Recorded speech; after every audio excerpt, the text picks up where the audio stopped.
بسم اللہ الرحمن الرحیم۔ السلام علیکم پاکستان۔ ناظرین، آپ دیکھ رہے ہیں آواز بہاولپور نیوز چینل اور میں ہوں آپ کا میزبان احمد محمود۔ ناظرین، جیسا کہ آپ سب جانتے ہیں کہ ہم آپ لوگوں کے لیے آج کی شخصیت پروگرام لے کر آیا کرتے ہیں۔ آج میں آپ کو جس شخصیت کا تعارف کروانے جا رہا ہوں، آپ کسی تعارف کے محتاج نہیں ہیں۔ ڈائنامک پرسنالٹی ہمارے ساتھ موجود ہیں۔ ہمارے ساتھ موجود ہیں پروفیسر ڈاکٹر سید مصور حسین بخاری صاحب، chairman department of political science, public administration and gender studies. آپ ایک استاد ہیں، آپ ایک ریسرچر ہیں، آپ ایڈمنسٹریٹر ہیں۔ آج ہم اسلام یونیورسٹی کی ڈیولپمنٹ کے حوالے سے بات کریں گے، آپ کی ذاتی لائف کے حوالے سے بات کریں گے، آپ کی پروفیشنل لائف کے حوالے سے خصوصی گفتگو کریں گے۔ تو آئیے ڈاکٹر صاحب سے بات کرتے ہیں۔ السلام علیکم ڈاکٹر صاحب، کیسے ہیں آپ؟ وعلیکم السلام، الحمدللہ رب العالمین، خیریت سے ہیں؟ شکر ہے۔ بہت شکریہ سر ٹائم دینے کا۔ سر، تعلیم کے حوالے سے بات کریں تو میں آپ سے یہ پوچھوں گا کہ آپ نے اپنی ابتدائی تعلیم کہاں سے حاصل کی؟ آپ کا تعلیمی سلسلہ کیسا رہا؟ بیسیکلی میں عام سے سرکاری اسکولوں سے پڑھا ہوا ہوں، اور ملتان میں جو ہے اسلامیہ ہائی اسکول سے میں نے میٹرک کی تھی، اور وہیں سے پھر انجمن اسلامیہ کے ہی کالج تھے جو نیشنلائز ہوئے تھے، اسکول اور کالج جی جو بھٹو نے نیشنلائز کیے تھے، اور میں یہ سمجھتا ہوں کہ اس کی نیشنلائزیشن کی وجہ سے میں پڑھ سکا ہوں، ٹھیک۔ کیونکہ چیپ ایجوکیشن تھی، فری ایجوکیشن تھی، جس کی وجہ سے میں ولایت کالج سے میں نے جو ہے وہ کمپلیٹ کیا۔ پھر جب ضیاء الحق کا پیریڈ آیا تو جی میں یونیورسٹی جوائن کر چکا تھا، تو اس وقت ابتدائی طور پہ یونیورسٹیوں میں فیس کا ٹرینڈ شروع ہوا، اور اس وقت 10% تک فیس جو ہے وہ بڑھی۔ تو ضیاء الحق کے پیریڈ میں ہمارا وہ بیچ تھا جس میں کہ فیسیں سرکاری یونیورسٹیوں میں بھی امپلیمنٹ ہو گئیں، اور پھر یہ سلسلہ بڑھتا گیا، اور پھر حکومتوں کا تعلیم پہ خرچہ کم ہونے لگا اور باقی معاملات پہ انہوں نے اخراجات بڑھا لیے۔ لیکن میں یہ سمجھتا ہوں کہ یہ گورنمنٹ کی نیشنلائزیشن کی پالیسی تھی، جس کی وجہ سے میں یونیورسٹی میں پہنچ سکا، اور میں نے یونیورسٹی ایجوکیشن جو ہے ذکریہ یونیورسٹی سے حاصل کی، اور اس کے بعد پھر میں اسلامیہ یونیورسٹی میں میری جاب ہو گئی۔ تو اس وقت جو ہے کوئی ایز سچ بہاولپور سے اتنا زیادہ تعارف نہیں تھا، کہ during my M A research جو ہے میں نے ایک وزٹ کیا تھا۔ اس وقت ڈپارٹمنٹ آف پولیٹیکل سائنس جو ہے وہ ریلوے روڈ کیمپس میں ہوتا تھا، اچھا تو میں نے ریلوے کیمپس کا وزٹ کیا تھا، وہاں کے تھیسز، وہاں کی ریسرچ لوگوں کی دیکھی تھی، اور حمید راحت صاحب اس وقت جو ہے ڈپارٹمنٹ آف پولیٹیکل سائنس کے ہیڈ تھے، ان سے ملاقات بھی ہوئی تھی۔ اور میں یہ سمجھتا ہوں کہ بہاولپور کے پاس ایک بہت بڑا خزانہ ہے جسے ہم پبلک لائبریری کہتے ہیں۔ جب میں ایم اے کا اسٹوڈنٹ تھا جی تو میں ان دنوں میں ریسرچ کر رہا تھا، تو میں نے ایز اے ریسرچر آلموسٹ بہت ساری لائبریریز دیکھیں، لیکن ایک دیال سنگھ کالج لائبریری اچھا اور ایک جو ہے پبلک لائبریری بہاولپور جو ہے، جی یہ وہ جگہیں تھی جہاں پر ہمیں نیوز پیپر کا ڈیٹا ملا۔ لیکن دیال سنگھ کالج لائبریری میں ہم نے بڑی مشکل سے وہ نیوز پیپر والا سیکشن کھلوایا، اور وہ نیوز پیپرز جو تھے وہ اتنے مٹی سے اٹے ہوئے تھے، اور ان کے اوپر اتنا جو ہے وہ ڈسٹ اور یہ تھی کہ وہاں آدمی اگر بیٹھتا یا دیکھتا ان کو تو ایک تو بیمار ہو جاتا، اور دوسرا شاید کئی مہینے لگ جاتے۔ اچھا اس کے مقابلے پہ جی جب میں بہاولپور آیا تو بہاولپور کی پبلک لائبریری میں اتنا آرگنائز سسٹم تھا کہ 1857 کے نیوز پیپرز بھی مجھے جو ہے وہ بہاولپور کی پبلک لائبریری میں اوپن شیلفوں میں نظر آئے، اور میں نے ان سے اپنے تھیسس کے لیے استفادہ کیا۔ تو یہ میرا بہاولپور کے حوالے سے پہلا تعارف تھا۔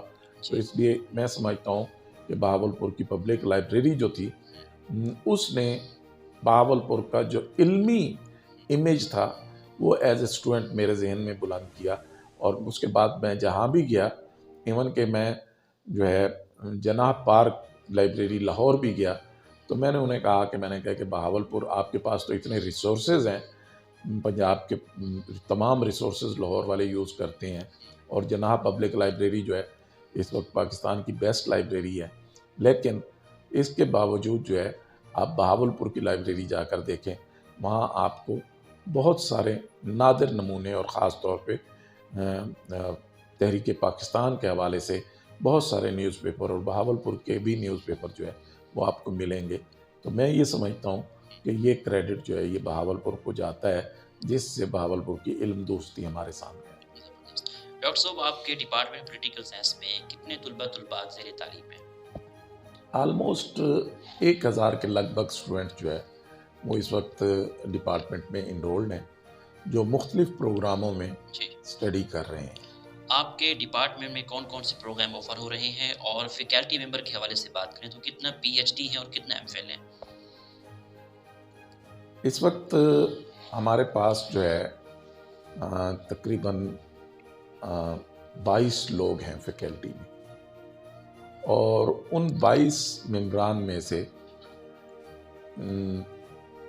8 جو ہے وہ پی ایچ ڈی، اور 2 ہم نے وزٹنگ جو ہے وہ پبلک ایڈمنسٹریشن میں پی ایچ ڈی ہائر کیے ہوئے ہیں، اور اسی طرح پولیٹیکل سائنس کے اندر 3 وزٹنگ پی ایچ ڈی پڑھا رہے ہیں، جس میں ہماری senior most professor doctor Razia Musarrat بھی ہمارے ساتھ ہیں. ریٹائرمنٹ کے بعد بھی وہ ہمارے پاس ہمارے ڈپارٹمنٹ میں پڑھا رہی ہیں. باقی تمام جو ہے ٹیچرز وہ ایم فل ہیں، اور ان میں سے بھی 5 لوگ جو ہے، بلکہ 6 اب سمجھ لیں 6 لوگ ہیں جو پی ایچ ڈی میں رجسٹرڈ ہو چکے ہیں، اور وہ کسی نہ کسی سٹیج پہ اب اپنا تھیسس جمع کرانے والے ہیں. ڈاکٹر صاحب، پولیٹیکل سائنس ڈپارٹمنٹ کا کیا سکوپ ہے؟ پولیٹیکل سائنس بنیادی طور پہ it's called the mother of social sciences, it's called the mother of knowledge. تو public administration, international relations, even کہ بہت سارے جیسے پیس اینڈ کنفلکٹ ریزولوشن، کسی حد تک جو ہے جینڈر سٹڈیز، یہ بہت سارے اس کے لوکل گورنمنٹ ہے، لوکل سیلف گورنمنٹ ہے، اسی طریقے سے وار سٹڈیز ہے، اسی طریقے سے ڈی ایس ایس ہے، ڈیفنس اینڈ اسٹریٹجک سٹڈیز، اور جو ہے diploma in different subjects, human rights ہے، یونائٹڈ نیشنز ہے. یہ سب پھر بعد میں، اور خاص طور پہ ایریا سٹڈیز جیسے south east Asia, south Asia, middle east, central Asia, these are the offshoots, European studies. تو یہ سارے جو ہے یہ پولیٹیکل سائنس کے آف شوٹس ہیں، اور انہوں نے ان کا بیسک ڈسپلن جو ہے وہ پولیٹیکل سائنس ہے. اور پولیٹیکل سائنس کے حوالے سے کہا جاتا ہے کہ political science is the fruit of history, کہ history is the root of political science, کہ یہ وہ چینل ہے تاریخ جو ہے جس سے ہم پولیٹیکل سائنس کا سفر کرتے ہیں، پولیٹیکل سائنس کی طرف جاتے ہیں. اور پولیٹیکل سائنس جو ہے یہ بنیادی طور پہ فروٹ ہے. اور اب جو انسٹیٹیوشنل اسٹڈیز کا کنسیپٹ آیا ہے، اب اس میں پبلک انٹرپرینورشپ ہے، اس میں پبلک پالیسی ہے، اس میں پبلک ایڈمنسٹریشن ہے، اس میں پبلک فینانس ہے، اس میں پبلک آرگنائزیشن میں ایچ آر ایم ہے، اسی طرح آرگنائزیشنل سٹڈیز ہیں. یہ سارے سبجیکٹس جو ہے اب یہ پولیٹیکل سائنس کے آف شوٹس ہیں، اور یہ پولیٹیکل سائنس کے وجود سے ہی آگے بڑھ رہے ہیں.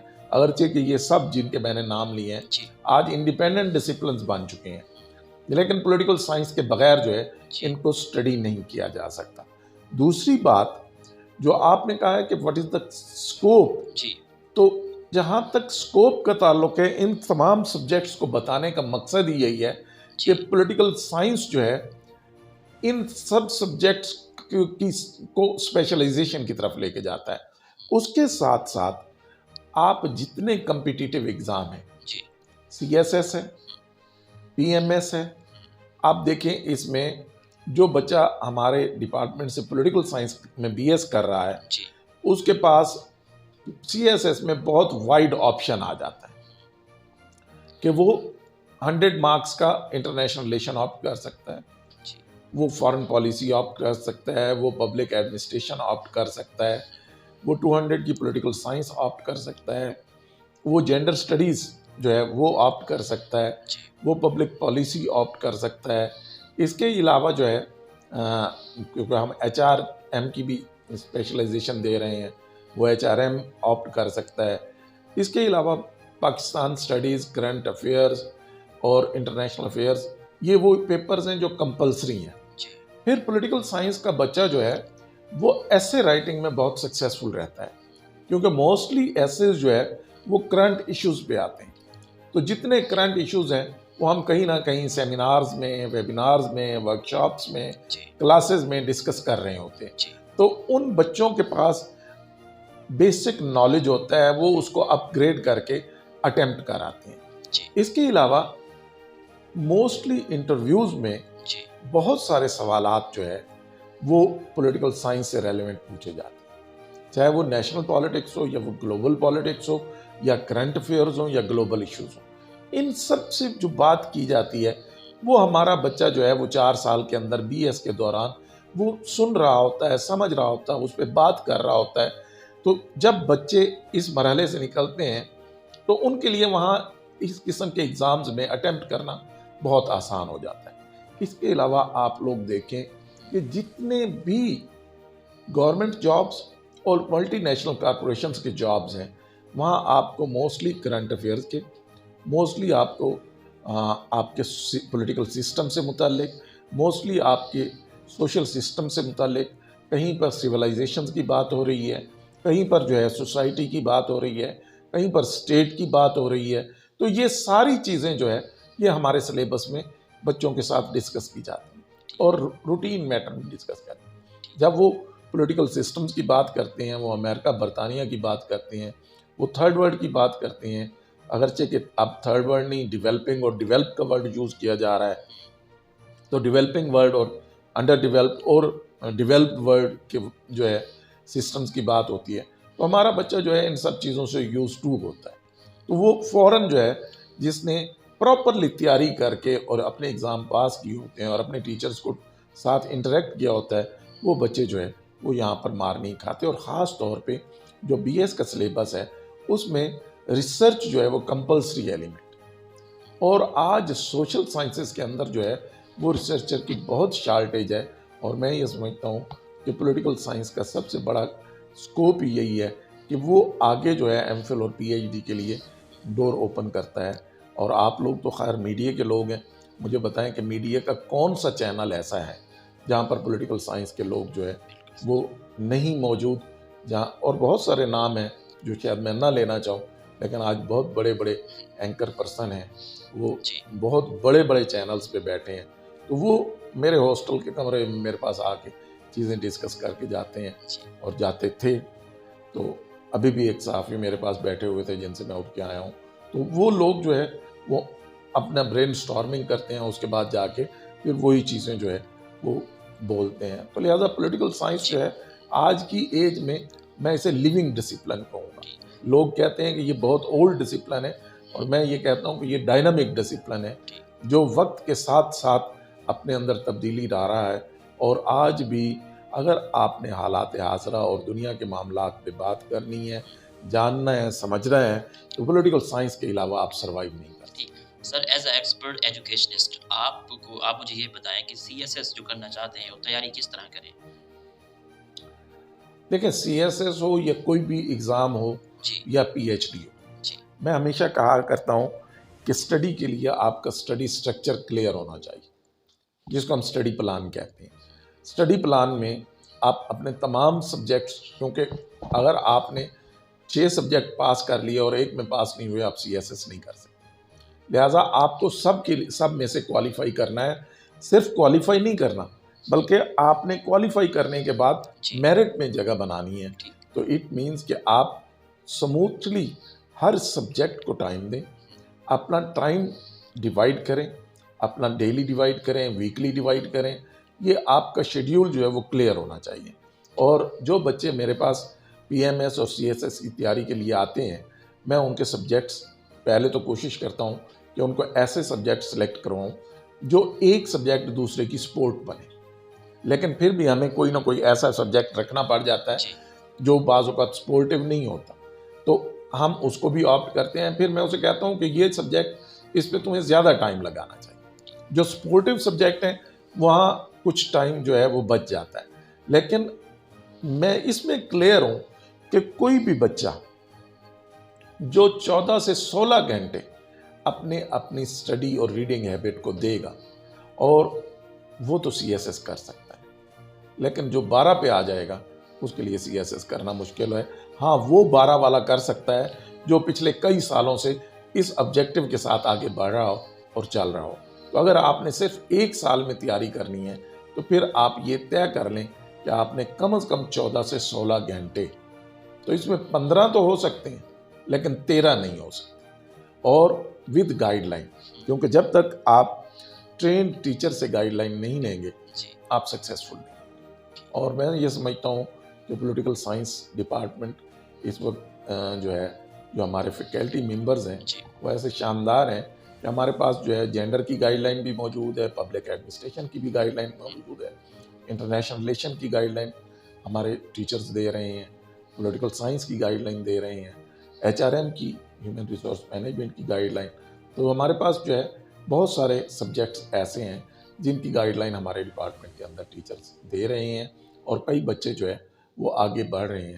تو میں یہ سمجھتا ہوں کہ پولیٹیکل سائنس ڈپارٹمنٹ اسلامیہ یونیورسٹی بہاولپور وہ اس وقت ہمارے ساؤدرن پنجاب کے اندر ایک یونیک ایریا بن چکا ہے، جہاں پہ ابھی تو ہم فری آف کاسٹ بچوں کو گائیڈ لائن دے رہے ہیں، اور میرے سب ٹیچر اس میں خاص طور پہ ڈاکٹر شکیل ہیں، شہباز علی خان ہیں، شہزاد گل صاحب ہیں، ڈاکٹر صفدر ہیں، یہ تمام لوگ ابھی recently doctor Ansar P H D کرنے جا رہا ہے، تو انصر عباس، اس کے علاوہ حسنات ایک نئی ریکروٹمنٹ آئی ہے، تو وہ بھی لاہور میں سی ایس ایس اکیڈمی میں پڑھا رہا تھا جنرل اسٹڈیز۔ تو یہ لوگ ہمارے پاس ہیں اور یہ گائیڈ لائن بھی دے رہے ہیں اور یہ اپنا ٹائم بھی نکال کے دے رہے ہیں، اور بہت سارے بچے بہاولپور میں جو ان سبجیکٹس میں ہوتے ہیں وہ ہمارے پاس گائیڈ لائن کے لیے آتے ہیں۔ لیکن ایک چیز ڈیفینیٹلی چاہیے، بہت سارے بچے جو اس طرف آتے ہیں ان کا بیسک پرابلم وہ لینگویج کا آتا ہے۔ انگلش لینگویج کے لیے انہیں ڈیفینیٹلی اس پہ کمانڈ حاصل کرنی چاہیے، اس میں ایکسپرٹیز ہوں گی تو آپ ان ایگزام میں اچھا سکور کر سکیں گے۔ تو آپ کی اسپوکن اور آپ کی ریٹن کیپیبلٹی، اور خاص طور پہ یہ دونوں چیزیں بلڈ ہوتی ہیں ریڈنگ ہیبٹ سے۔ تو جب تک آپ اپنی ریڈنگ ہیبٹ انگلش میں بہتر نہیں کریں گے تو اس وقت تک آپ اور میں ہمیشہ کہا کرتا ہوں کہ ججا صاحب جب ہم لوگ یہاں آئے تو وہ بھی یہاں پڑھا رہے تھے، تو بہت پرانی بات ہے، لیکن وہ اس وقت موسٹلی ڈائجسٹ، افسانے، ناول، ان کی ریڈنگ کیا کرتے تھے، تو وہ ڈیفینیٹلی ان کو گروم کرتی ہیں چیزیں۔ تو بچوں کو میں کہوں گا کہ جن ایریاز میں آپ کا انٹرسٹ ہے ان چیزوں کو انگلش میں پڑھنا شروع کریں، پھر آپ کی ویکیبلری بھی بنتی جائے گی، پھر آپ کی اسپوکن انگلش بھی بہتر ہوگی، پھر آپ کی رائٹنگ پاورز بھی انکریز ہوگی، اور الٹیمیٹلی لینگویج اس پر اگر 3 مہینے اچھی محنت کر لی جائے تو آپ لینگویج کافی حد تک بہتر کر لیتے ہیں۔ اس کے بعد جب آپ پڑھیں گے، آپ تیاری کریں گے اور آپ کو ٹیچرز کی گائیڈ لائن ہوگی تو اچھی بکس کے ذریعے آپ اپنا سکور اچھا کر سکتے ہیں اور کامیابی آپ کا مقدر بنے گی۔ ڈاکٹر صاحب، اسلامیہ یونیورسٹی بہاولپور اس سال کتنا ایڈمیشن ہو رہی ہے، کتنا کر رہی ہے؟ توقع ہے کہ انشاءاللہ ہم مزید 10,000 سے زائد ایڈمیشن کر لیں گے اس میں، اور آلموسٹ ہم 70,000 کو ٹچ کر رہے ہیں اور شاید 75,000 تک ہم پہنچ جائیں۔ تو میں یہ سمجھتا ہوں کہ یہ یونیورسٹی ایک بہت بڑا وہ ہب بن جائے گی، اور ہو سکتا ہے اسی سال اگر دوسرے ایڈمیشن تک شاید ہم 80,000 کو بھی ٹچ کر جائیں، تو ہو سکتا ہے اسی میں ہی ہو جائے، اس میں نہیں تو اگلے سمیسٹر میں یہ 80,000، کیونکہ بھی سب نے جو ٹارگیٹ رکھا ہوا ہے وہ 80,000 سے اوپر ہے، تو اگر ہم اپنے ٹارگیٹس اچیو کرتے ہیں تو ہم شاید 2023 میں 80,000 کی اسٹوڈنٹس کی یونیورسٹی۔ ٹھیک سر، انجینئر پروفیسر ڈاکٹر اطہر محبوب، وائس چانسلر دی اسلامیہ یونیورسٹی بہاولپور کی لیڈرشپ کو کیسے دیکھتے ہیں جب سے وہ یونیورسٹی میں آئے ہیں؟ اچھا احمد، پہلے بھی ایک دفعہ آپ کی ریڈیو چینل پہ یہ بات ہوئی تھی جی، اور اس وقت وی سی صاحب بالکل نئے آئے تھے۔ جی، دیٹ واز آلموسٹ فرسٹ اور سیکنڈ منتھ جی، کہ سمر، میرے خیال جولائی میں وہ آئے تھے، اور اگست میں آپ نے میرے ساتھ بات کی تھی، جی اور میں نے اس وقت بھی کہا تھا کہ مجھے ڈاکٹر صاحب جو ہے ایک ویژنری لیڈر نظر آ رہے ہیں، وہ پوری پلاننگ ویژن کے ساتھ کر رہے ہیں، اور آپ نے دیکھا کہ پچھلے 3 سال میں انہوں نے آلموسٹ، کیونکہ مجھے یاد ہے کہ ڈاکٹر کیسر مشتاق صاحب کے دور میں ہماری یونیورسٹی کا ایڈمیشن بہت ڈاؤن چلا گیا تھا، اور ہم لوگ جو ہے 3 لوگوں کی کلاس پڑھا رہے تھے، اچھا اور اس کے بعد پھر اطہر محبوب صاحب آئے، تو انہوں نے اپنی پالیسیز کے ذریعے بچوں کو اٹریکٹ کیا۔ اس وقت ہم سب سے زیادہ اسکالرشپ دینے والی یونیورسٹی، اور سب سے زیادہ نیشنل اور پروونشل لیول پہ اور انٹرنیشنلی اسکالرشپ لینے والی بھی یونیورسٹی۔ آپ نے دیکھا ہے کہ کامن ویلتھ برٹش کونسل والوں نے جو اسکالرشپ دی ہیں اس میں بہاولپور یونیورسٹی کا، اسلامی یونیورسٹی بہاولپور کا ویٹیج سب سے زیادہ ہے، اور اس لیے وہ ہمارے ہی ایڈیٹوریم میں آ کے انہوں نے کہا کہ سب سے زیادہ بچے بہاولپور کے ہیں، اس لیے ہم بہاولپور آئیں گے اور باقیوں کو بھی بہاولپور بلائیں۔ تو یہ دیٹ از دا اچیومنٹ۔ تو اب یہ جو ہو رہا ہے اس کو آگے چلانے کے لیے میں یہ سمجھتا ہوں کہ آگے ان وی سی صاحب کے ٹینیور کے بعد یا تو اتنا ہی ڈائنامک آدمی چاہیے، یا یہ وی سی صاحب خود چاہیے، کیونکہ ابھی ہم ان بٹوین ہیں، ہم سٹیم لائن ہو رہے ہیں۔ تو جب چیزیں جو ہے وہ اپنی ٹرانزیشنل فیز میں ہوتی ہیں، تو میں یہ سمجھتا ہوں اسلامی یونیورسٹی بہاولپور اپنی ٹرانزیشنل فیز میں ہے۔ تو اگر اس ٹرانزیشنل فیز میں اس کنٹینیوٹی، اس چینج اور اس کو کنٹینیو کرنا ہے، کیونکہ چینج ہمیشہ کنٹینیوٹی چاہتی ہے۔ اگر اس چینج کو کنٹینیوٹی نہ ملی تو اس سٹرکچر کو سمجھنے کے لیے بھی آنے والے آدمی کو شاید 1 سے زیادہ سال لگ جائے، 2-2.5 سال لگ جائیں، اور ہو سکتا ہے کہ اس وقت تک وہ چیزوں کو انڈرسٹینڈ نہ کر سکے، وہ چیزوں کو مینیج نہ کر سکے۔ تو بہتر یہ ہے کہ یا تو جو نیکسٹ جس کو ٹینیور ملے وہ کمپلیٹ کنسلٹیشن ود ڈاکٹر اطہر محبوب کرے، یا اس سے بھی بہتر یہ ہے کہ وی سی صاحب کو کنٹینیو کرایا جائے۔ گورنمنٹ کو یہ چاہیے، اگر بہاولپور کی جو پولیٹیکل ایلیٹس میں سے اگر کوئی میری بات سن رہا ہے، یا کوئی ڈیسیژن میکرز جو ہے ایچ ای سی کے، وہ اگر میری بات سن رہے ہیں، تو میں جا رہا ہوں، میرا کچھ سال رہ گئے ہیں، میں نے ریٹائر ہو جانا ہے، لیکن میں 1988 سے اس یونیورسٹی میں، مجھے یہ یونیورسٹی بہت پیاری ہے۔ جو میرے اسٹوڈنٹس ہیں، جو میرے یہاں پر فیلوز رہے ہیں، جو میرے یہاں پر جاننے والے ہیں، وہ جانتے ہیں کہ میں زندگی بھر ایک کمیٹڈ ٹیچر رہا ہوں، اور میرے لیے سب سے بڑی معراج یہی ہے کہ میں ایک ٹیچر ہوں۔ مجھے ایک ٹیچر سے بڑا اعزاز دنیا میں کوئی نہیں لگتا۔ میں اس ادارے سے پیار کرتا ہوں، اور میں یہ سمجھتا ہوں کہ 1988 سے لے کر آج تک شاید میرا خیال ہے کوئی 12 کے قریب وائس چانسلر ہے۔ تو یہ 11-12 وائس چانسلر، کچھ مہینوں کے لیے، کچھ جو ہے لمبے ٹائم کے لیے، ان سب میں اگر دا بیسٹ ہے ویژنری پرسن، ہی از دا اطہر۔ اچھا، میں نے اس یونیورسٹی سے جو لینا تھا لے چکا ہوں، لیکن میں یہ سمجھتا ہوں اس ادارے کے ذریعے اس علاقے کی جو سروسز ہو رہی ہیں، ان سروسز کو اگر کنٹینیو کرنا ہے تو ہمیں لیڈرشپ کو کنٹینیوٹی دینی چاہیے تاکہ ادارہ آگے بڑھ سکے۔ تو یہ میں اطہر محبوب صاحب کے پاس عمر بھی ہے، ٹائم بھی ہے، تجربہ بھی ہے، ویژن بھی ہے، کمپیٹنسی بھی ہے، ان کو پوری دنیا میں آفر ہو جائے گی، وہ پاکستان میں بہت اچھی جگہ پہ کہیں چلے جائیں گے، اور پاکستان میں نہیں تو پاکستان کے باہر بھی ان کے لیے اپرچونٹیز ان کی فیلڈ کے لیے بہت زیادہ ہیں، اور وہ یہاں سے کہیں زیادہ کما لیں، انہیں ڈالروں میں پے ہو۔ لیکن اسلامیہ یونیورسٹی بہاولپور کو اطہر محبوب کی کنٹینیوٹی چاہیے۔ میں اس میں کلیئر ہوں، اور میں کلیئرلی بات کر رہا ہوں، اور میں اسلامی یونیورسٹی بہاولپور کے مفاد کے لیے۔ ایکسیلنٹ سر۔ سر آئی یو پی ریسرچ کو پروموٹ کرنے کے لیے کیا اقدامات کر رہی ہے، اس حوالے سے بتائیے گا۔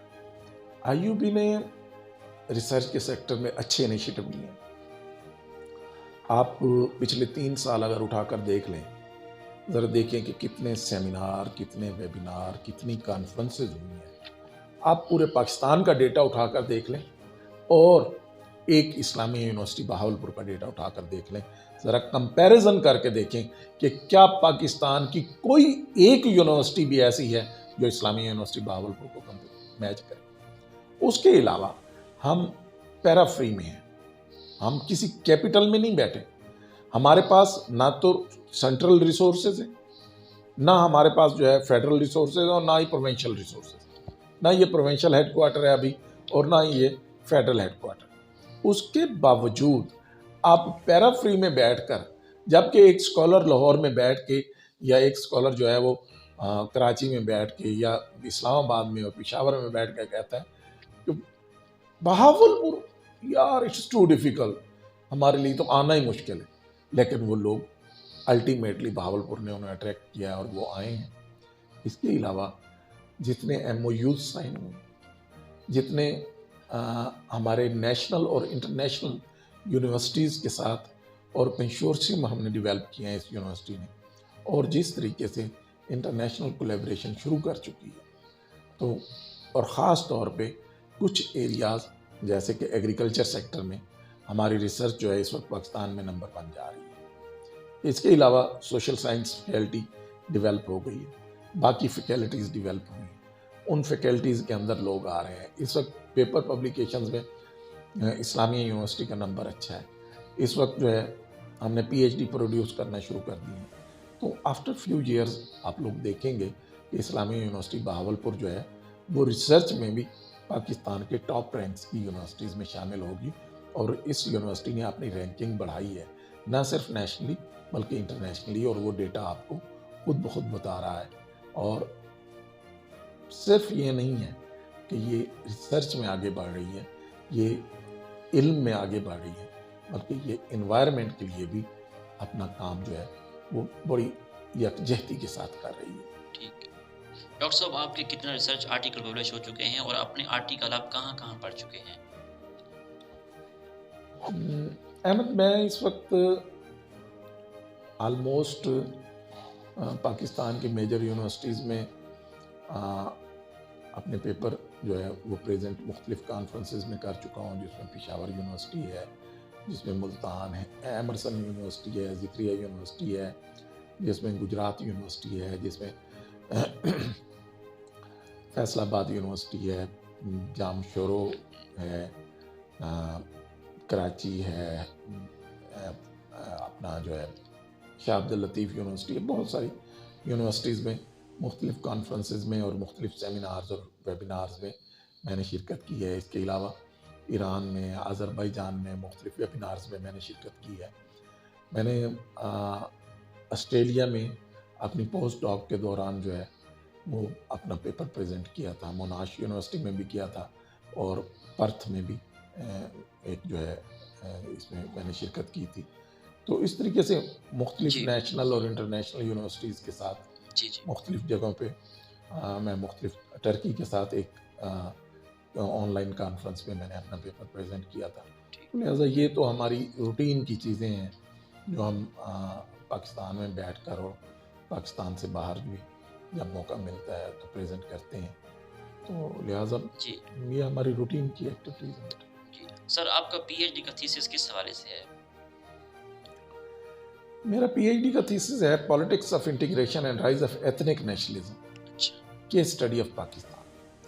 تو جس وقت میں نے اپنی پی ایچ ڈی شروع کی تھی اس وقت ایتھنک کنفلکٹ اپنے عروج پہ تھا، خاص طور پہ ضیاء الحق کے پیریڈ کے بعد پاکستان کے اندر جو ہے ایتھنک کنفلکٹ بہت شارپ ہو چکا ہوتا ہے، اور اس میں خصوصاً سندھ میں جی سندھ تحریک، بلوچستان کے اندر، اس کے بعد مشرف دور میں جو ہے یہ موومنٹ ری ایمرج ہوئی، اور ایم کیو ایم جو ہے، تو لہٰذا ایتھنک کنفلکٹ جو ہے ہمارا ایک شارپ ایریا تھا، تو میں نے اس پہ کام کیا تھا۔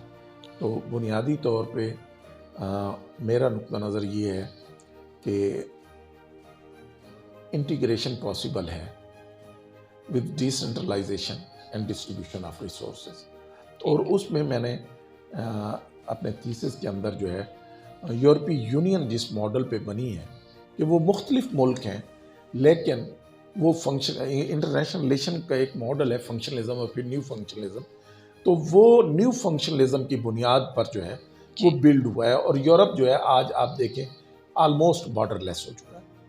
تو اس ماڈل کو میں نے اسٹڈی کر کے میں نے کہا کہ اگر وہ ایک قوم بھی نہیں ہے، کہ وہ ان کی زبانیں مختلف، ان کے کلچر مختلف، ان کے کلر مختلف، ان کے سسٹم مختلف، ان کے سب کچھ مختلف ہے، تو اس کے باوجود اگر وہ جو ہے وہ یونین بنا لیتے ہیں، تو ہم تو فیڈریشن ہیں۔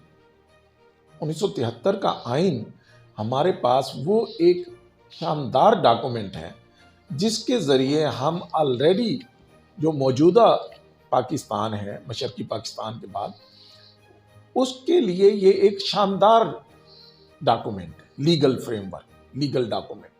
تو 1973 کے آئین کے تحت ہم اگر socio economic functional mechanism opt کر لیں تو ہم جو ہے نہ صرف یکجا ہو سکتے ہیں، بلکہ ہماری یکجہتی جو ہے وہ ہماری سوشو اکنامک ڈیولپمنٹ کی ایک میجر کاز بن سکتی ہے۔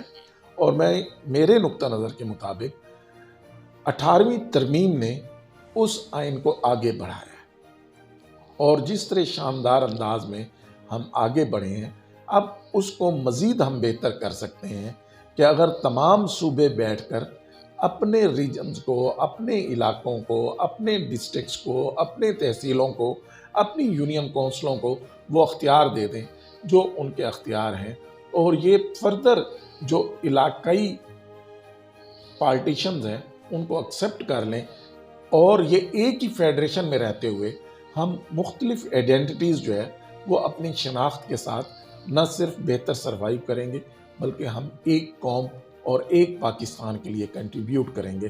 تو لہٰذا اس وقت میں یہ سمجھتا ہوں کہ 18ویں ترمیم کا اگلا پارٹ جو ہے وہ ڈیولوشن کی طرف ہمیں جانا چاہیے، اور ہمیں لوکل باڈیز کو امپاور کرنا چاہیے، اور پروونشل گورنمنٹس کو یہ چاہیے کہ وہ ڈسٹرکٹ لیول تک اپنا جو ہے فنانس کمیشنز بنا دیں، اور تمام ڈسٹرکٹس کو جو ہے پریورٹی کی بنیاد پر، خاص طور پہ پیرافری کے ڈسٹرکٹس کو جو ہے وہ پریورٹی کی بنیاد پر جو ہے وہ ڈیولپ کریں۔ تو آپ دیکھیں گے کہ پاکستان جو ہے ایک شاندار مستقبل کا مالک ہو۔ پاکستان کے نظام تعلیم کے بارے میں آپ کیا کہیں گے؟ پاکستان کے نظام تعلیم میں اکاؤنٹیبلٹی چاہیے۔ یہ شاندار سسٹم ہے۔ آپ یہ دیکھیں کہ میں نے یہ دیکھا ہے کہ پرائیویٹ سسٹمز جہاں پر آپ کوئی بھی پرائیویٹ یونیورسٹی اٹھا کر دیکھیں اور پبلک سیکٹر کی یونیورسٹی اٹھا کر دیکھیں، آپ کو کالجز دیکھیں، اسکول دیکھیں، آپ کو پبلک سیکٹر کی جو فیکلٹی ہے وہ ہائیلی کوالیفائڈ ملے گی۔ آپ کو پبلک سیکٹر کے ٹیچر کی پے جو ہے وہ اس سے کہیں بہتر ہوگی جو پرائیویٹ سیکٹر دے رہا ہے۔ لیکن پرائیویٹ سیکٹر جو ہے وہ اکاؤنٹیبلٹی بھی کرتا ہے، وہ ریوارڈ بھی دیتا ہے۔ وہاں جو ٹیچر جو ہے وہ بہتر پرفارم کرتا ہے تو وہ اس کو بہتر ریوارڈ بھی دیتا ہے، اس کو بونس بھی دیتا ہے، اس کو انکریمنٹس بھی دیتا ہے، اس کو انیشیٹو بھی دیتا ہے۔ جو ٹیچر جو ہے وہ پراپرلی پرفارم نہیں کر سکتا تو اس کے لیے اکاؤنٹیبلٹی بھی ہوتی ہے، وہ پھر سروائیو نہیں کر سکتا۔ تو پبلک سیکٹر میں اگر اکاؤنٹیبلٹی اینڈ ریوارڈ کا کنسیپٹ ایڈ کر دیا جائے تو میں یہ سمجھتا ہوں آج بھی پاکستان کے اندر پبلک سیکٹر کے اندر کوئی کنٹریبیوٹ کر رہا ہے تو وہ جو ہے وہ نمبر 1 پہ ایجوکیشن کنٹریبیوٹ کر رہا ہے، اور نمبر 2 پہ جو ہے ابھی بھی ہمارے پبلک سیکٹر کے ہاسپٹلز جو ہے وہ کنٹریبیوٹ کر رہے ہیں۔ باقی ڈپارٹمنٹس اس سے کم کنٹریبیوٹ کر رہے ہیں لیکن کم کر رہے ہیں۔ یہ 2 ڈپارٹمنٹس جو ہے یہ بہت زیادہ برڈن کے باوجود جو ہے، کم ریسورسز کے باوجود جو ہے وہ پرفارم کر رہے ہیں۔ تو لہٰذا ان سیکٹرز میں خاص طور پہ ہیلتھ اور ایجوکیشن میں ایک تو پبلک ایکسچیکر کو انویسٹ کرنا چاہیے، پبلک ایکسچیکر بڑھانا چاہیے۔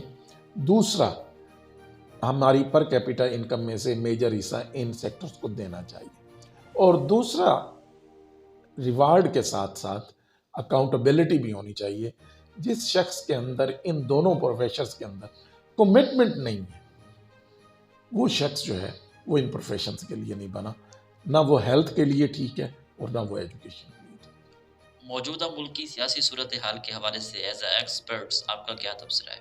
ہے۔ پاکستان کی سیاست کے اندر پرابلم یہ ہے جی کہ ہم دوسروں کے لیے لا چاہتے ہیں، اپنے لیے لا لیسنس چاہتے ہیں۔ جب ہم اس سے بالاتر ہو جائیں گے، ہمارے تمام ادارے، خاص طور پہ ہمارا سب سے بڑا ادارہ جو ہے، میں آج بھی کلیئر ہوں، وہ ہماری پارلیمنٹ ہے۔ جب ہماری پارلیمنٹ کے تمام ممبران جو ہے جی وہ قانون کے تابع ہو جائیں گے اور پارلیمنٹ کے بنائے ہوئے قانون اور آئین کی تحت باقی تمام ادارے، چاہے وہ جوڈیشری ہو، چاہے وہ بیوروکریسی ہو، چاہے وہ ملٹری ہو، چاہے وہ باقی جتنے بھی کانسٹیٹیوشنل انسٹیٹیوشنز ہیں یا لیگل انسٹیٹیوشنز ہیں، جب وہ رول آف لا اور rule of law with accountability کے ساتھ کام کریں گے تو ہم سکسیسفل ہو جائیں گے۔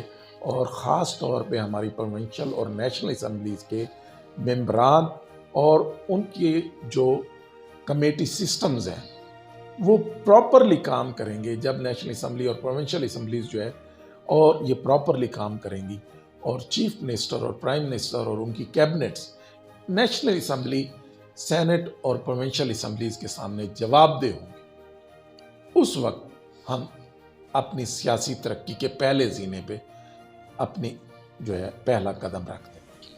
لہٰذا پہلی اکاؤنٹیبلٹی گھر سے شروع ہونی چاہیے اور پارلیمنٹس اور نیشنل اسمبلی اور پروونشل اسمبلی اور خاص طور پہ سینٹ کے تمام ممبران کو سیلف اکاؤنٹیبلٹی جو ہے اس سے شروع کرنا چاہیے اور پولیٹیکل لیڈرشپ کو اپنی پولیٹیکل پارٹیز کے اندر جمہوریت دینی چاہیے۔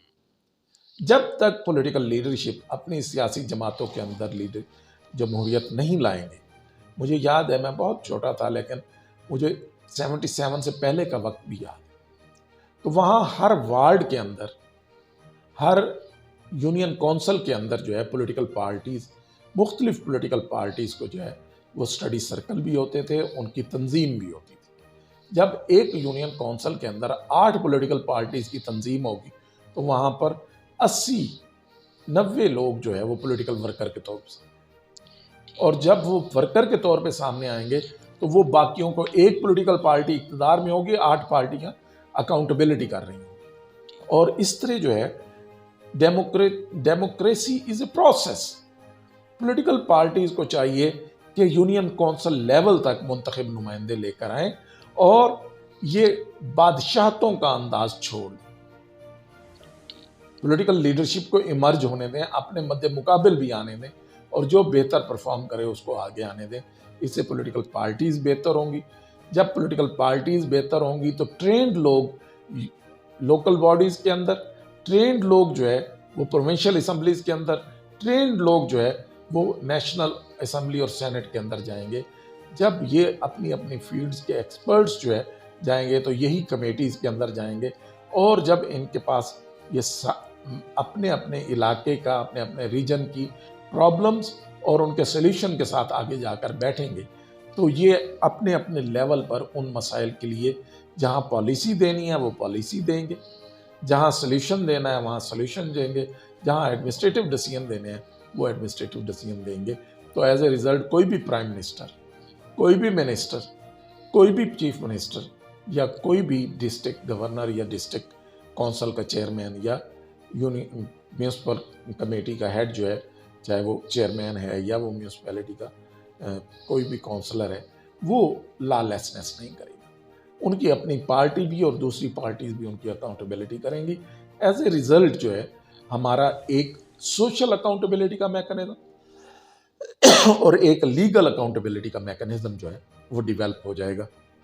تو جب پولیٹیکل پارٹیز اور پولیٹیکل لیڈرشپ جو ہے وہ جمہوریت کی طرف اپنے آپ کو گامزن کر لیں گی، کیونکہ جمہوریت نام ہے sense of participation and rule of law with check and balance.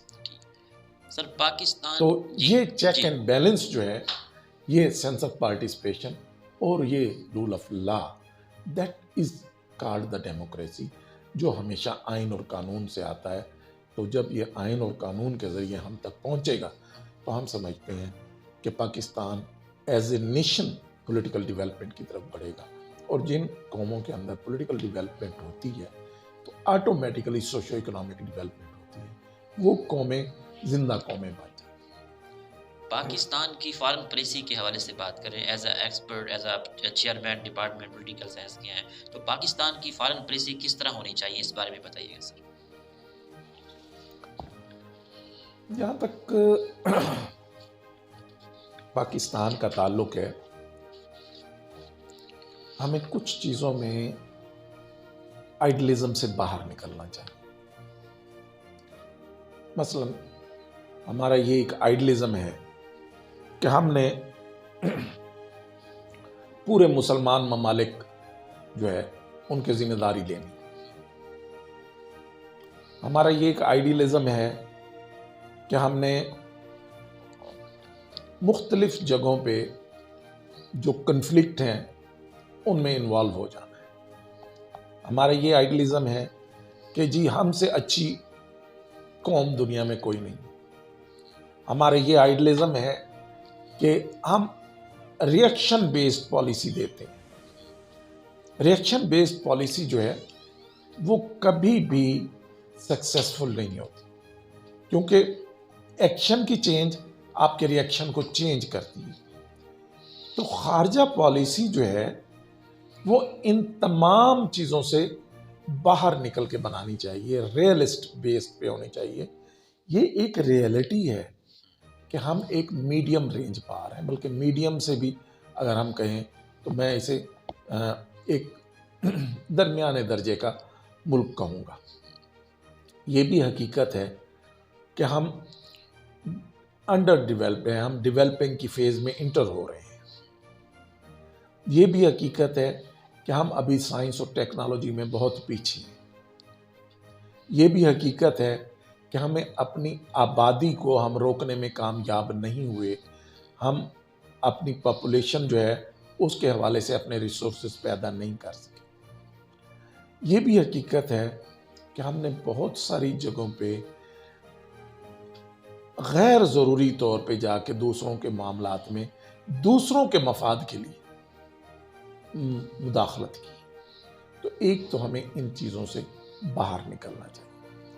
دوسری ایک بات جو ہے کہ بہت سارے ممالک ایسے ہوتے ہیں جو شمال ممالک ہوتے ہیں لیکن ان کی دنیا میں کوئی ویٹیج نہیں ہوتا، لیکن پاکستان نے اپنا آئیڈینٹی جو ہے اس کو مینٹین کیا۔ 1971 وہ پیریڈ تھا جب ہم کرائسس میں چلے گئے تھے، کیونکہ جب ہمارا انٹرنیشنل امیج جو ہے وہ شیٹرڈ ہو گیا تھا، تو اس کے بعد بھٹو نے اس کو ری بلڈ کیا، اور اس کو ری بلڈ کر کے بعد میں آنے والی حکومتوں نے اس کو مختلف انداز سے چلایا۔ آج ہم اپنی فارن پالیسی جو ہے اس جیو اسٹریٹجک لوکیشن کی بنیاد پر ڈیسائیڈ کریں، کیونکہ جیو اسٹریٹجک لوکیشن کے بغیر جو ہے کوئی بھی ملک اپنی خارجہ پالیسی میں آگے نہیں بڑھ سکتا۔ یہ ایک حقیقت ہوتی ہے۔ اس کے بعد ہمیں اپنے مفادات کا تعین کرنا چاہیے۔ ہمیں 3 قسم کے مفادات جو ہے ان کو طے کر لینا چاہیے۔ پہلا کہ ہمارے امیڈیٹ آبجیکٹیوز کیا ہے، جسے ہم شارٹ ٹرم مفادات کہتے ہیں۔ دوسرا ہمارے مڈ ٹرم آبجیکٹیو کیا ہے۔ تیسرا ایز اے نیشن ہمارے لانگ ٹرم آبجیکٹیو کیا ہے۔ پھر اس کے ساتھ ہمیں جو ہے یہ بھی طے کرنا ہے کہ ان آبجیکٹیو کو حاصل کرنے کے لیے ہم کیا پے کر سکتے ہیں۔ لہٰذا جب آپ جو پے کرنے کی پوزیشن میں ہیں ان آبجیکٹیو کو آپ اچیو بھی کر سکتے ہیں۔ تو ہم اپنے ان 3 بیس پر اپنی خارجہ پالیسی کے آبجیکٹیو کلیئر کریں۔ ہم ریجنل کنٹریز کے ساتھ اپنے مفادات کو بہتر بنائیں۔ ہم گلوبل پاورز کے ساتھ اپنے مفادات کو بہتر بنائیں، اور اس کے بعد جو ہے ریجنل، کیونکہ پاکستان وہ خطہ ہے جو میں سمجھتا ہوں اگر اس کو پراپرلی یوز کیا جائے تو بلیسنگ ہے جہاں پر یہ واقع ہے، لیکن اگر کیئرلیسلی یوز کیا جائے تو یہ برڈن بن جاتا ہے۔ آپ یہ دیکھیں کہ اس کے ایک طرف مڈل ایسٹ ہے، ایک طرف ساؤتھ ایشیا ہے، چائنا سے اوپر ساؤتھ ایسٹ ایشیا ہے، اس کے ساتھ فار ایسٹ ہے، دین سینٹرل ایشین سٹیٹس ہے، اور انڈین اوشن میں یہ ملک موجود ہے، جہاں پرشین گلف بھی ہے، جہاں انڈین اوشن جو ہے وہ بحیرہ عرب میں جا کے اوپن ہوتا ہے۔ تو پاکستان کے لیے پورا افریقہ بھی اوپن ہو سکتا ہے۔ ساتھ پاکستان اگر اپنے ریجنل الائنسز کو، جو کسی زمانے میں آر سی ڈی تھا، بعد میں ایکو بنا، اب جو ہے شنگھائی کے حوالے سے بات ہو رہی ہے، ان کو پراپرلی یوز کرے تو یہ وہ خطہ ہے جو ایک طرف یورپ تک اپروچ کر سکتا ہے، middle east, south Asia, south east Asia اور سینٹرل ایشیا۔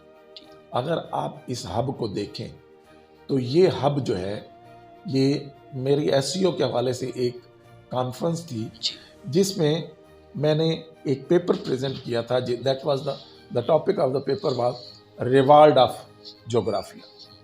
تو میں نے وہ آئیڈیا ریونج آف جغرافیہ سے لیا، اور میں نے یہی کہا تھا کہ اس ریجن کے اندر ہم بیٹھ کر ہم ایک بہتر سیٹ اپ بلڈ کر سکتے ہیں، اور ہم جو ہے وہ آگے بڑھ سکتے ہیں، اور یہ ایک اگر ہم اپنے ریجنل الائز کے ساتھ مل کر کام کریں تو یہ ایک کوریڈور کا کام کرے گا، کہ ایک طرف دنیا کی ایک آبادی ہے جو 1.25 ارب کے قریب ہے، ایک دوسری طرف بھی 1.25 ارب کے قریب، تو 2.5 ارب تو آپ کے 2 نیبر ہیں۔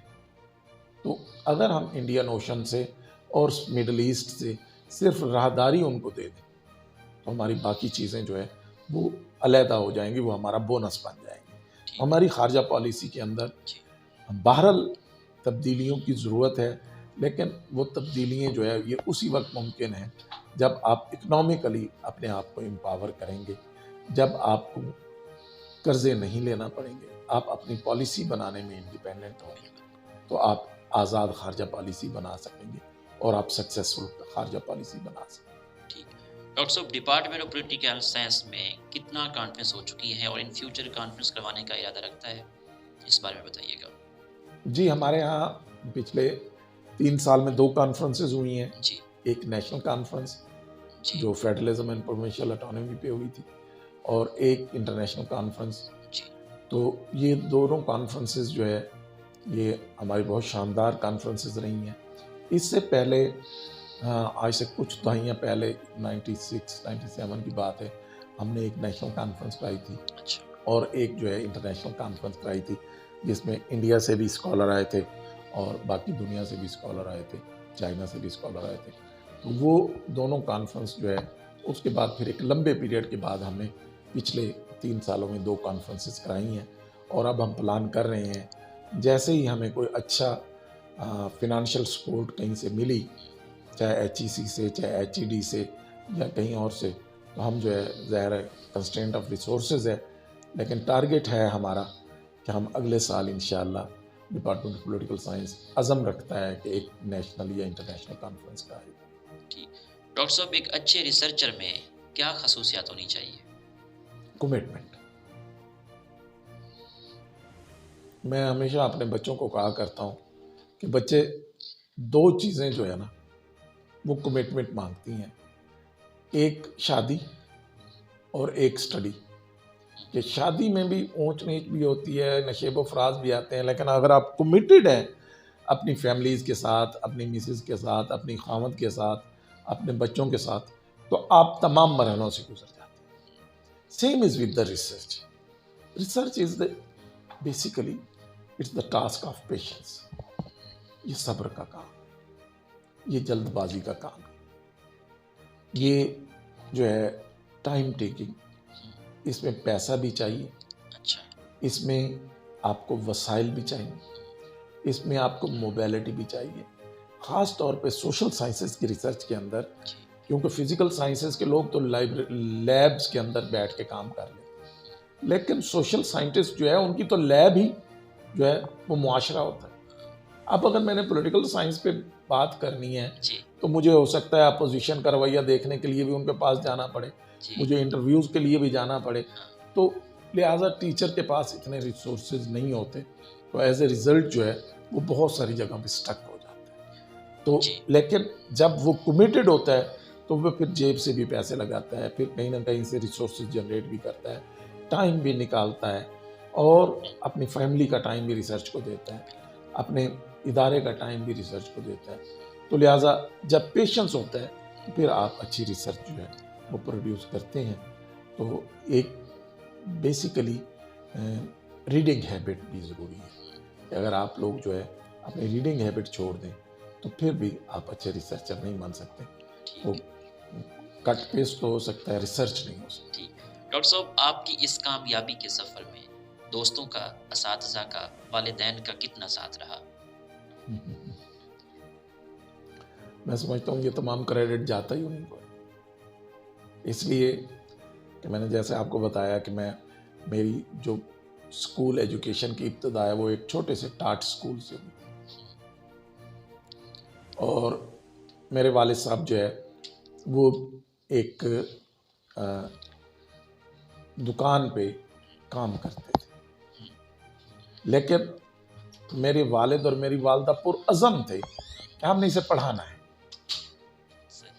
اور انہوں نے مجھے جو ہے کالج لائف تک، یونیورسٹی لائف تک جو ہے وہ محنت کر کے سپورٹ کی۔ انہوں نے بعد میں اپنا بزنس اسٹارٹ کر لیا، میں ان کے ساتھ مل گیا، تو وہ مجھے تھوڑا سا ٹائم جو ہے وہ بزنس کے لیے دیتے تھے، میرے جیب خرچ مجھے دے کے سائڈ پہ کر دیتے تھے، باقی کام وہ خود سنبھالتے تھے، حالانکہ میرا خرچہ زیادہ تھا۔ تو اس طرح انہوں نے میری پڑھائی کے اوپر جو ہے اپنے دن رات کی محنت اور خون پسینہ لگا کے جو ہے مزدوری کر کے میرے اوپر انویسٹ کی۔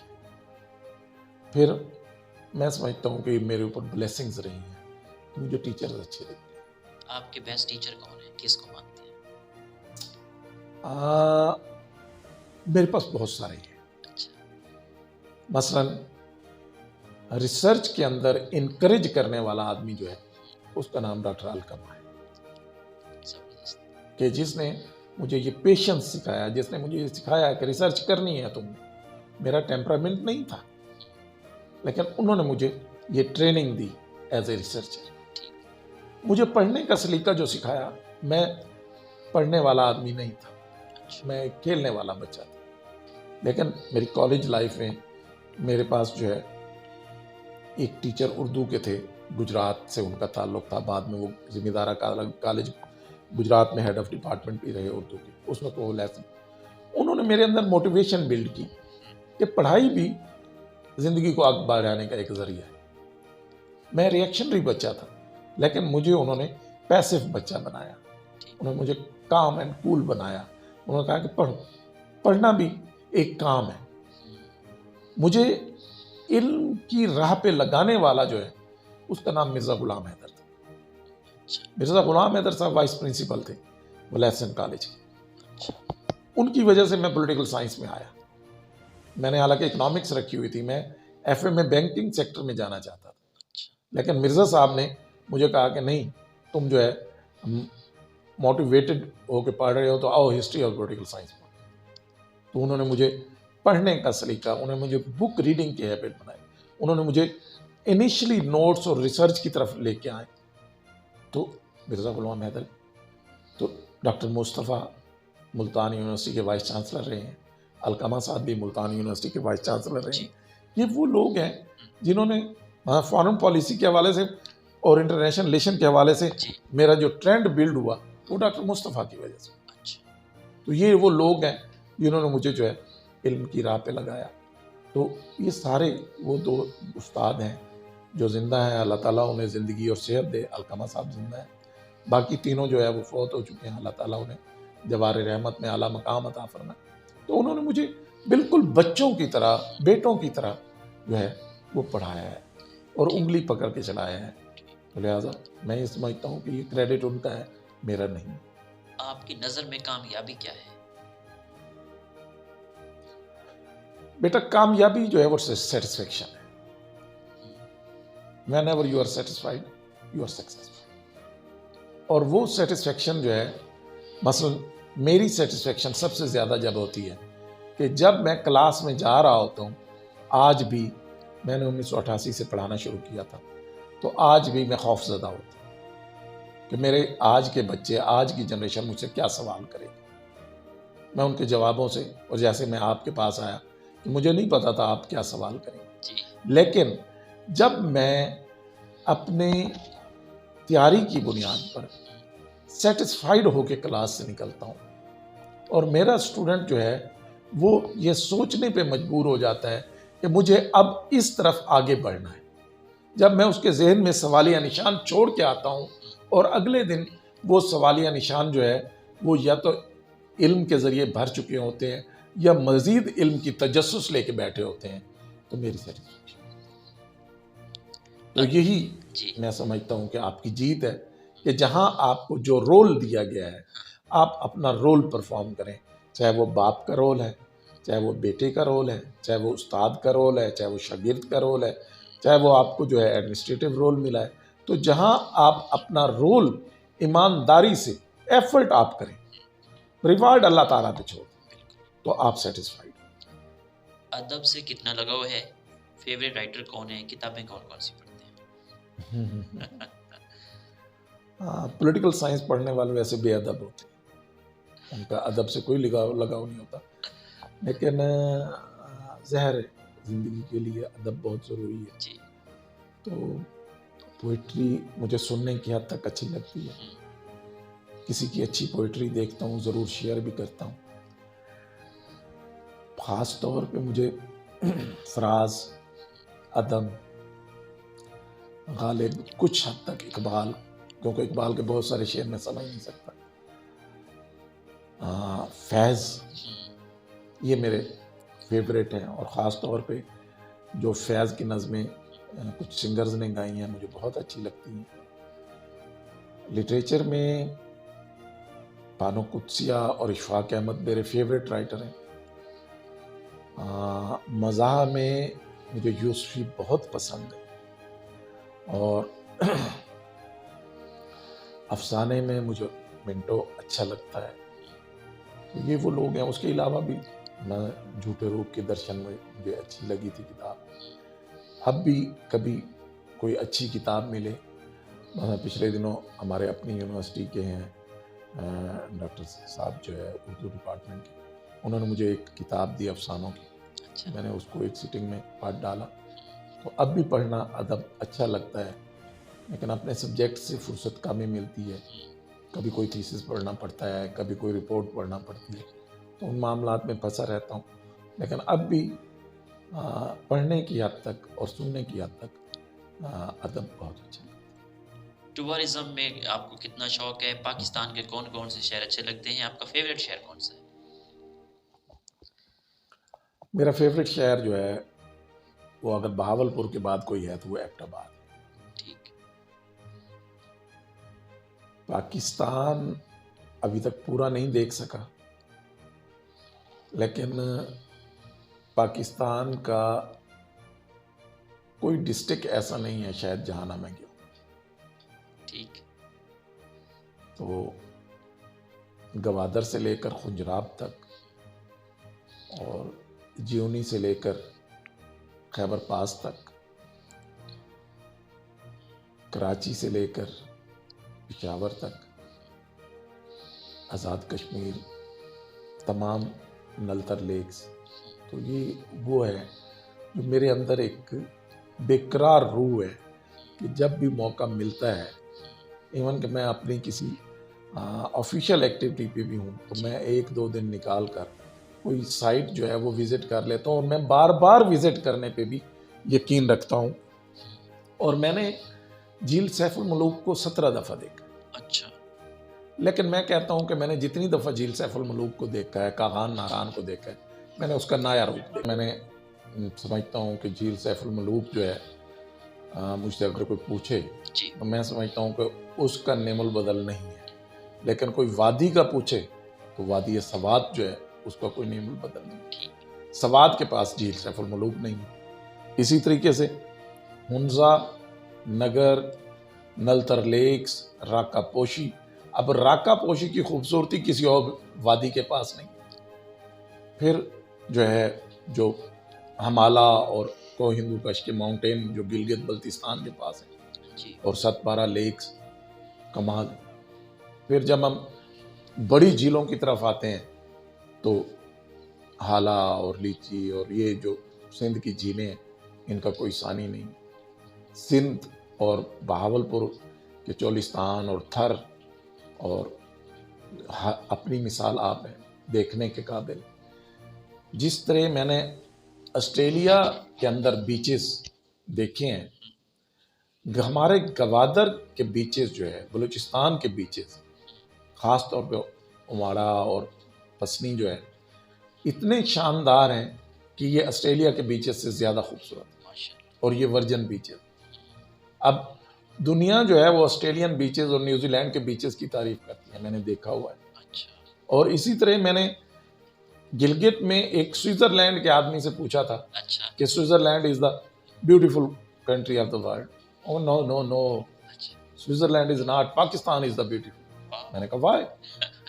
وہ پرسن پتہ کیا کہتے ہیں؟ وہ کہتا ہے Switzerland have such a tiny peaks and Pakistan have such a big Himala, Rakaposhi, K2. تو یہ جو ہے یہ ایسی چیزیں ہیں پاکستان کے پاس کہ پاکستان کو جتنا میں نے ابھی تک دیکھا ہے، اور میرا پہلا وزٹ جو تھا وہ 1978 میں تھا جو مجھے یاد ہے. تو اپنے والد صاحب کے ساتھ، اس سے پہلے بھی جاتا رہا ہوں گا لیکن وہ مجھے یاد نہیں. تو اس وقت سے لے کر پھر کوئی سال ایسا نہیں ہوا جو میں نے مس کیا، اور بعض سال تو ایسے بھی آئے ہیں کہ 2 3 دفعہ بھی ہم نے ٹرپ کیے ہیں. ٹورازم سے کیا چیز ایکسپلور کرتے ہیں آپ؟ ٹورازم سے زندگی ایکسپلور ہوتی ہے. اچھا. آپ جیسے ریچارج ہوتے ہیں نا، میں ہمیشہ کہا کرتا ہوں کہ مجھے ایک ٹرپ جو ہے وہ ریچارج کر دیتا ہے، میری زندگی جو ہے وہ بڑھا دیتا ہے. اور مجھے تھر کے اندر ناچتا ہوا مور بھی خوبصورت لگتا ہے، مجھے پہاڑوں کے اندر اڑتا ہوا شاہین بھی خوبصورت ہے، مجھے آئی بیکس بھی، مجھے ہرن کی اٹکیلیاں بھی اچھی لگتی ہیں، مجھے سبزہ بھی، مجھے یعنی آپ امیجن کریں کہ نلتر کے اندر ہمارے سامنے جو ٹیبل پڑی تھی وہ مٹی کی ٹیبل تھی، اور مٹی کی ٹیبل کے اوپر گھاس اگا ہوا. تو یہ جو یونیکنیس ہے. اور پاکستان میں کچھ کلومیٹر، کچھ 100 کلومیٹر آپ چینج کریں اور آپ کو جو ہے لینڈسکیپ چینج ہو جاتا ہے، اور تمام نعمتیں ہیں. مجھے یاد ہے کہ ہم خپلو گئے تو خپلو میں اتنا فروٹ تھا کہ وہ ہمارے پاؤں کے نیچے، یہ خوبانی ہیں اور یہ ایبٹ آباد میں بٹنگ جیسے ہم ناشپاتی کہتے ہیں، تو ناشپاتی ہمارے پاؤں کے نیچے. تو یہ اس طریقے سے وہاں پہ فروٹ جو ہے، جاپانی پھل جو ہے ہم سوات کے اندر جو ہے، تو یہ ہر قسم کا پھل، ہر قسم کا فروٹ، ہر قسم کی جو ہے نعمتیں اللہ تعالیٰ کی کشمیر کے اندر جو نعمتیں ہیں. اور پھر بہت ریچ ہے ہر حوالے سے پاکستان، کلچر وائز بھی اور فوڈ وائز بھی. تو میں یہ سمجھتا ہوں کہ ٹورزم ہمیں لوگوں کے ساتھ جو ہے وہ ملنا جلنا، ٹالریٹ کرنا، ہمیں ڈائیورسٹی کے ساتھ ڈیل کرنا سکھاتا ہے. جی سر، آپ کو کھانوں میں کیا کیا پسند ہے؟ آپ کی فیوریٹ ڈش کون سی ہے؟ میری فیوریٹ ڈش آلو گوشت. اچھا. چاہے وہ مٹن ہو یا بیف ہو، تو اس میں پکا ہوا آلو گوشت کا سالن شوربے والا مجھے بہت پسند ہے. اور باقی اللہ کی نعمتیں ہیں، کبھی میں نے کسی حلال کھانے سے انکار نہیں. میوزک سننا پسند کرتے ہیں؟ ہاں، میوزک مجھے پسند ہے. سلو میوزک پسند ہے، نیرا نور پسند ہے، غلام علی پسند ہے، مہدی حسن پسند ہے، نعید اختر پسند ہے. کچھ آج کے جو ینگ بچے ہیں وہ ریمکس کر دیتے ہیں، کہیں مجھے بوریت بھی ہوتی ہے، لیکن جب بچے سن رہے ہوتے ہیں تو میں سن لیتا ہوں. آخر میں سننے والوں کو، دیکھنے والوں کو، فیکلٹی ممبر کو، اسٹوڈنٹس کو آپ کا کیا پیغام ہے ایز اے چیئرمین ڈپارٹمنٹ؟ دیکھیں، میں اپنے بچوں کو ہمیشہ کہا کرتا ہوں، آج بھی وہی کہوں گا کہ آپ ہمارے ڈپارٹمنٹ کے ایمبیسیڈرز ہیں. آپ جہاں بھی جائیں گے ڈپارٹمنٹ آف پولیٹیکل سائنس کا نام آپ کے ساتھ ہے. لہٰذا اس نام کی کامیابی اور آپ کی کامیابی انٹر ڈیپینڈنٹ ہے، آپ کی یہ پہچان ہے۔ لہٰذا ایک اچھے انسان کا امیج جو ہے وہ جہاں آپ کی پہچان ہے وہاں آپ کے ادارے اور آپ کے استاد کی پہچان ہے۔ اور اسی طریقے سے ایک اچھا شاگرد ایک اچھا استاد پیدا کرتا ہے۔ تو اگر استاد کے اندر ٹالرنس ہو، اگر استاد جو ہے وہ علم دوست ہو، اگر استاد جو ہے وہ اپنے بچوں کے حوالے سے سوچے کہ یہ اس وقت میرے پاس جو بچے آئے ہیں یہ اسی طرح میرے لیے اہم ہے جیسے میری اپنی اولاد، تو پھر ٹیچر جو ہے تو پھر فیکلٹی جو ہے وہ کنٹریبیوٹ کرتی ہے۔ میں سمجھتا ہوں کہ ڈپارٹمنٹ آف پولیٹیکل سائنس کی میجورٹی فیکلٹی جو ہے وہ اس اپروچ کے ساتھ کام کر رہی ہے، اور یہی ہمارے ڈپارٹمنٹ کی سکسیس ہے۔ اور میں چاہوں گا کہ ہمارے پاس جو ہے جو پروگرام اس وقت رننگ کنڈیشن میں ہے، اور خاص طور پہ public administration, political science, gender studies, parliamentary studies, یہ رننگ پوزیشن میں ہے۔ اس کے علاوہ ہم نے پبلک پالیسی جو ہے اس کو سٹارٹ دینا ہے۔ ہم چاہ رہے ہیں کہ پبلک پالیسی اینڈ گورننس کو بھی ہم شروع کریں۔ ایک اور نئی چیز کہ ہم پبلک ایڈمنسٹریشن میں ایم فل سٹارٹ کرا رہے ہیں، تو یہ ہمارا اس سیمسٹر کا نیا پروگرام ہوگا۔ پولیٹیکل سائنس کے اندر آلریڈی ایم فل اور پی ایچ ڈی ہو رہا ہے، تو ہم ان ڈسپلنس کو آگے بڑھا رہے ہیں۔ ہم 2 سینٹرز بھی چلا رہے ہیں، وومن ڈیولپمنٹ سینٹر اور پیس and conflict resolution centre. Piece and conflict resolution centre کے اندر بہت پوٹینشیل ہے، اور وومن ڈیولپمنٹ سینٹر کے اندر، تو یہ 2 سینٹر بھی ہمارے پاس ہیں۔ تو یہ ڈپارٹمنٹ آف پولیٹیکل سائنس جو ہے وہ اسکول آف اسٹیٹ سائنسز کی طرف بڑھ رہا ہے۔ آلموسٹ تمام پروسیس پورا ہو چکا ہے، بلڈنگ کا آغاز ہو چکا ہے۔ اگر حکومتوں کے اندر رد بدل نہ ہوئی تو شاید کچھ فنڈز آ جائیں اور ہم اس بلڈنگ کو کمپلیٹ کرا لیں، تو یہ بھی ایک پاکستان کے اندر یونیک اچیومنٹ ہوگی کہ اسکول آف اسٹیٹ سائنسز جو ہے وہ بنے گا، اور یہ اپنی قسم کا پہلا اسکول ہوگا جو اس ادارے میں بنے گا، اور پاکستان میں اسکول آف اسٹیٹ سائنسز کے نام سے کوئی اسکول نہیں ہے۔ تو لیکن یہ ہمارے اچیومنٹس ہیں، ہمارے بچوں کی اچیومنٹس ہیں۔ اس کے علاوہ ڈپارٹمنٹ آف پولیٹیکل سائنس کے اسٹوڈنٹس جو ہے وہ 2 جو ہے وہ سوسائٹیز چلا رہے ہیں۔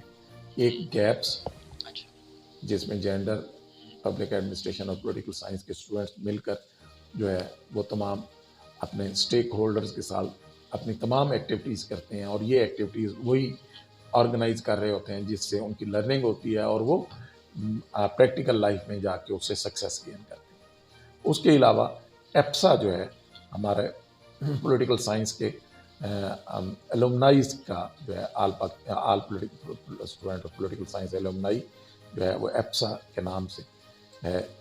جو ابھی آپ نے ذکر کیا عامر نذیر، وہ ہمارے ایپسا کا پریزیڈنٹ بھی ہے، جو آپ نے کہا جی مجھ سے ملاقات ہوئی، تو وہ ہمارا 2nd پریزیڈنٹ ہے۔ پہلا پریزیڈنٹ جو ہے وہ بھی بہاولپور کی ریناؤنڈ شخصیت اکمل بھٹی صاحب جو ہے وہ تھے ہمارے پہلے ایپسا کے پریزیڈنٹ، اب عامر نذیر ہیں۔ تو یہ لوگ جو ہے یہ الومنائی کے طور پہ جو ہے اپنی آرگنائزیشن چلا رہے ہیں، تو ڈپارٹمنٹ آف پولیٹیکل سائنس جو ہے ان کو فیسیلیٹیٹ کرتا ہے۔ تو میں یہ سمجھتا ہوں کہ اس وقت ہمارے صرف ٹیچر ہی نہیں بلکہ اسٹوڈنٹس بھی ایکٹیولی پارٹیسپیٹ کر رہے ہیں، اور جب تمام اسٹیک ہولڈرز، اور خاص طور پہ میں سمجھتا ہوں کہ ہمارے آفس کے لوگ جو ہے جس یکجہتی کے ساتھ جو ہمارا سپورٹنگ سٹاف ہے، جس میں میرے آفس اسسٹنٹ ہیں، جس میں میرے آفس کے کلرکس ہیں، جس میں میرے آفس کے جینیٹرز ہیں، جس میں میرے پی ایمز ہیں، تو جس طرح یہ اسٹرینتھن کرتے ہیں، اور خاص طور پہ تمام فیکلٹی اور اسٹوڈنٹ، تو یہ مل کر ایک ٹیم کے طور پہ کام کرتے ہیں، اور یہی ڈپارٹمنٹ آف پولیٹیکل سائنس کی سکسیس ہے جو خام خواہ میرے نام پہ چلی جاتی ہے، حقیقتاً یہ ان کی سکسیس ہے اور ان کی محنت۔ بہت شکریہ سر، نائس ٹاکنگ ٹو یو، بہت اچھا لگا، بہت اچھا انٹرویو ہوا ہے سر، بہت شکریہ سر۔ جی تو ناظرین، آپ نے آج کی شخصیت پروگرام سنا، ایک نئے پروگرام میں ملاقات ہوگی، تب تک اللہ حافظ، اللہ نگہبان، پاکستان